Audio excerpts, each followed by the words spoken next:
దేవునికి స్తోత్రములు. అందరికీ క్రీస్తు నామమున వందనములు తెలియజేస్తున్నాను. నా పేరు జాషువా శ్రీధర్. అందరూ బాగున్నారా? అందరూ ఆనందంగా, సంతోషంగా, శాంతి సమాధానముతో మీ కుటుంబాలతో సంతోషంగా ఉండాలని ప్రతిరోజు మన ప్రభువైన యేసు క్రీస్తు వారి పేరట ప్రార్థన చేయుచున్నాను. 2025 సంవత్సరము ఫిబ్రవరి నెల 8వ రోజున దేవుడు పరిశుద్ధ గ్రంథంలో వ్రాయబడిన ప్రకారము ఈరోజు దేవుని వాగ్దానము అదేమనగా కీర్తన గ్రంథము 123వ అధ్యాయము 5వ చరణము ఇలా రాయబడి ఉన్నది. కన్నీళ్లు విడిచుచు విత్తువారు సంతోషగానముతో పంట కోసెదరు. నిజమే, మనము మన కుటుంబాల కోసము, మన కోసము, మన ఇరుగు పొరుగు వారి కోసము, మన సంఘస్థుల కోసము, మన శత్రువుల కోసము, మన యజమానుల కోసము కన్నీళ్లు విడిచుచు ప్రతిరోజు మోకరించి ప్రార్థన చేయాలి. ఏ సమయంలో అయినా కానీ, ఏ చోట ఉన్నా కానీ, ఏ ప్రాంతంలో ఉన్నవారు కానీ, ఏ దేశంలో ఉన్నవారు కానీ కన్నీళ్లు విడిచుచు మన సంఘం కోసము, మన కుటుంబం కోసము, మన పొరుగు వారి కోసము, మన యజమానుల కోసము ప్రార్థన చేయాలి.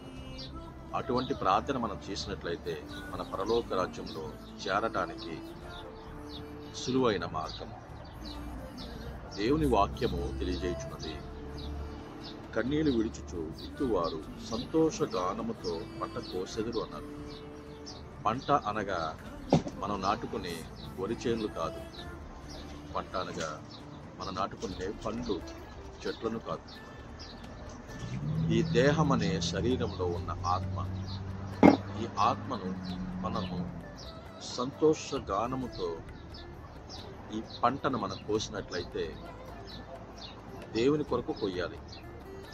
దేవుని కొరకు ఈ పంటను కోసినట్లయితే మనము సంతోషముతో, సంతోషగానముతో దేవుని సన్నిధిలో గడిపినట్లయితే మన పరలోక రాజ్యము త్వరగా చేరుకుంటాము. దేవుని రెండవ రాకడలో మనను ఎత్తబడతాము. మనతో మన సంఘము కూడా ఎత్తబడుతుంది. ప్రియ సహోదరులారా, సోదరీమణులారా, గమనించండి. ప్రతిరోజు ప్రార్థన అనే ఖడ్గముతో మనము దేవుని సన్నిధికి ఆ ప్రార్థనను చేర్చేలాగా ఉండాలి. అదే ప్రార్థనతో మనకొచ్చే శోధనలు అన్నీ కూడా తొలగిపోతాయి. సాతానును ఎదిరించడానికి ప్రార్థన అనే శక్తిని మనము పొందుకొని ఉండాలి. మీరు వాక్యం చదవండి, తర్వాత ఏమైనా దేవుని పనులు చేయండి. దేవుని పేరట ఏం కార్యములు మనం చేసినా కానీ సాతాను మనల్ని ఏమీ చేయలేదు. ఎందుకంటే వాటి వల్ల దానికి ఉపయోగం లేదు. ప్రార్థన అనే ఆ యొక్క శక్తితో మనం ప్రార్థన చేసినట్లయితే మన ప్రార్థనను ఎలా చెడగొట్టాలి, వీళ్ళు దేవుని రాజ్యానికి చేరపోకుండా ఎలా చేయాలి అని వాడికి చాలా భయం.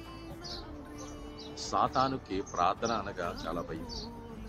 మనం ఎక్కడ పరలోకం వెళ్ళిపోతాము, మన పంట ఎంత సంతోషంగా మనం కోస్తాము అన్నది వాడి భయం. మన పంటను వారిని కోయటానికి వాడు ఒప్పుకోడు.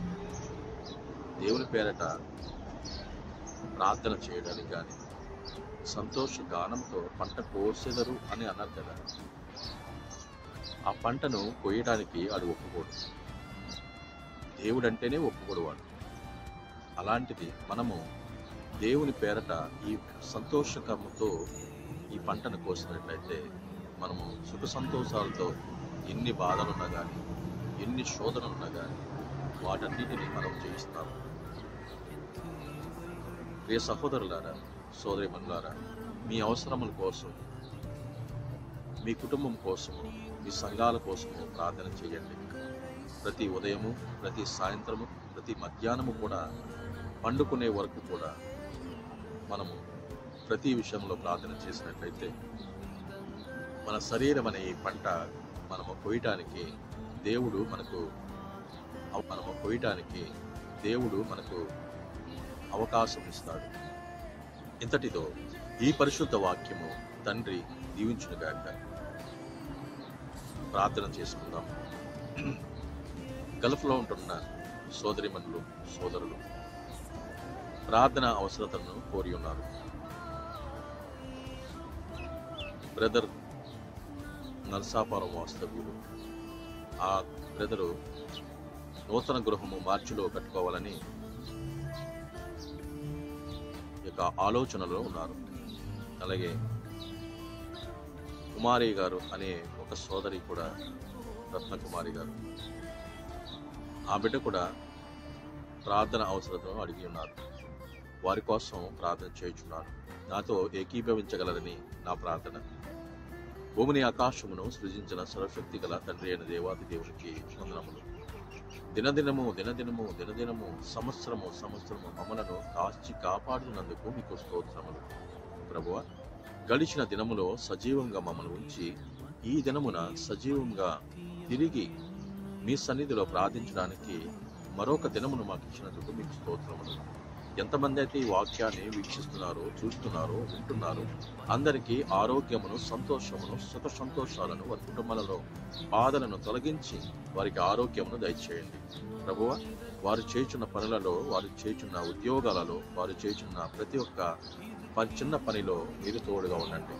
ప్రభువా, హాస్పిటల్లో ఉంటున్న వారు కానీ, వైద్యం చేస్తూ వారిని, పేషెంట్లను చూస్తున్న వారు కానీ, డాక్టర్స్ని, అలాగే టీచర్స్ని, డ్రైవర్స్ని, ఇంట్లో పనిచేసే పనివారిని, అనగా సోదరిమణులను, వారిని, అలాగే రోడ్డు మీద పనిచేయుచున్న వారిని కానీ, చదువుచున్న వారు కానీ, తండ్రి ప్రతి ఒక్క బిడ్డని పేరు పేరు చొప్పున దీవించండి, రక్షించండి, కాపాడండి. వారికి బలహీనతలను తొలగించండి. ప్రభువా, ఈ దినమంతా చేసిన పనులన్నింటిలో వారికి తోడుగా ఉండండి. గల్ఫ్ దేశాల్లో ఉన్న సోదరిమణులు కానీ, సోదరులు కానీ డ్రైవింగ్ జాబ్ చేయుచునుగా, యొక్క బళ్ళు నడుపుచునుగా వారికి మంచి మార్గమును, సరళమైన మార్గమును వారికి ఇవ్వండి. ఎంతోమంది ఏదో ఒక గురిలో ఈ యొక్క పొరుగు దేశము వచ్చి ఉన్నారు. వారి గురిని వారు ఎదుర్కొని ఆ యొక్క గురిని సాధించుకుని సంతోషముగా వారి కుటుంబాలకు వెళ్ళి శాంతి సమాధానంతో వారి సంఘాలతో మంచి స్తుతి కూటము పెట్టుకొని వారి యొక్క సాక్ష్యాన్ని వారు తెలియజేయడానికి వారికి తోడుగా ఉండండి. ప్రభువా, మేము చేసిన పనులన్నిటిలో మాకు తోడుగా ఉంటారని ప్రభువా, అలాగే ఎవరైతే నూతన గృహం కట్టుకోవాలనుకుంటున్నారో వారికి ఆ యొక్క నూతన గృహమును ఇవ్వండి. ఎవరైతే కుటుంబాలలో సమాధానం లేకున్నారో వారికి సమాధానం ఇవ్వండి.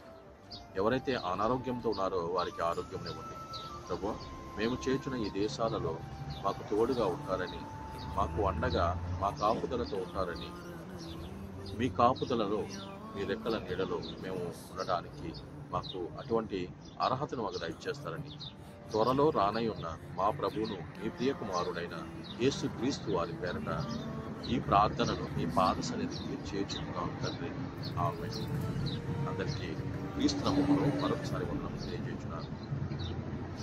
నా యొక్క ఈ యొక్క పరిచర్యను ఫాలో చేయాలని నా మనవి. పరలోకపు తండ్రి ప్రత్యక్షత మినిస్ట్రీ అనే యూట్యూబ్ ఛానల్ మరియు నూతన యెరూషలేము మినిస్ట్రీ అనే యూట్యూబ్ ఛానల్ ఈ యొక్క పరిచర్యలు మేము చేయుచున్నాము. మా పరిచర్యలకు మీ యొక్క సబ్స్క్రైబర్ అని, లైక్ అని, కామెంట్ అని ఆ యొక్క సహాయమును మాకు అందిస్తారని దేవుని పేరట మీ అందరికీ మనం చేస్తున్నాము. నేను చేసిన ఈ టిక్టాక్ పరిచర్య కానీ, ఫేస్బుక్ పరిచర్య, ఇన్స్టాగ్రామ్ పరిచర్య, షేర్ చాట్ పరిచర్య, యూట్యూబ్ పరిచర్య, ఇవన్నిటిలో మీరు నాకు తోడుగా ఉంటారని, నన్ను ఫాలో చేసి నన్ను ప్రోత్సాహపరుస్తారని, నా యొక్క ఈ పరిచర్యలో నాకు తోడుగా ఉంటారని, నా కోసం, నా కుటుంబం కోసం, నా సంఘం కోసం, నా సంఘ కాపరి కోసం ప్రార్థన చేస్తారని మీ అందరికీ దేవుని పేరట శుభములు తెలియజేస్తూ నా ఈ మాటలు ముగిస్తున్నాను. అందరికీ వందనములు. ఆమేన్.